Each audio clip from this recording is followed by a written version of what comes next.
आज हम त्रिकोणमिति के से संबंधित प्रश्नों को सॉल्व करेंगे। क्वेश्चन नंबर फर्स्ट है, यदि tan a बराबर 4/3 है तो कोण A के अन्य त्रिकोणमिति अनुपात ज्ञात कीजिए। तो सबसे पहले आप लिखेंगे, तो कोण tan क्या दिया हुआ है, tan A बराबर 4/3। तो यहाँ पर कोण A क्या कहलाएगा, न्यून कोण। तो सबसे पहले हम एक समकोण त्रिभुज बना लेते हैं, है ना। और यहाँ पर समकोण त्रिभुज, न्यून कोण क्या है, A।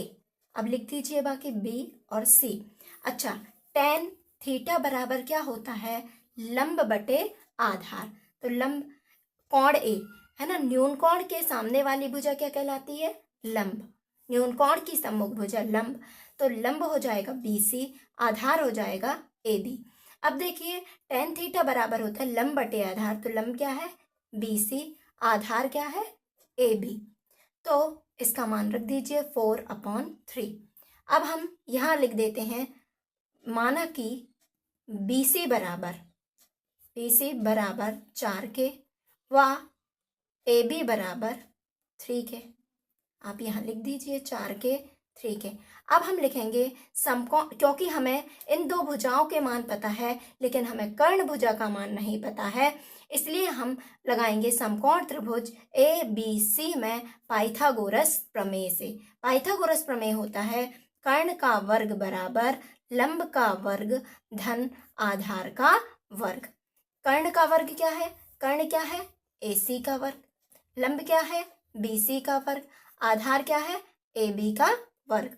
तो AC का मान हमें नहीं पता, BC का मान है 4k का स्क्वायर, AB क्या है 3k का स्क्वायर।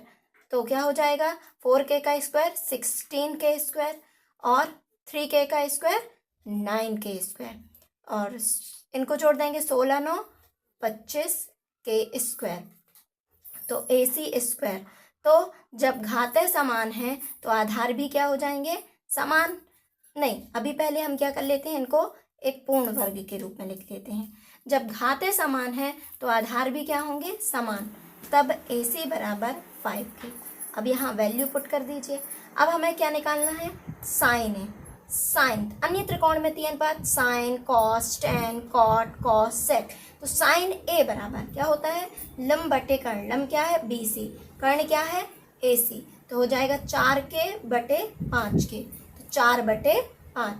ऐसे ही आप निकाल सकते हैं कॉस, कॉस बराबर क्या होता है, आधार बटे कर्ण, तो AB/BC, 3k/4k, तो 3/4। ऐसे ही tan A दिया हुआ है। अब अपन को क्या कॉसेक निकालना है, तो हम जानते हैं कॉसेक किसका उल्टा होता है, साइन A का, है ना। तो 1/sin A लिख दीजिए। तो 1/sin A का मान क्या है 4/5, ये पलटेगा तो क्या हो जाएगा 5/4। इसी तरह से sec A क्या हो जाएगा, पलटा दीजिए, sec A किसका उल्टा होता है, cos A का, sec A बराबर 1/cos A, 3/4। यदि आपको समझने में कुछ प्रॉब्लम आ रही है तो आप कमेंट कर सकते हैं। Thank you for watching.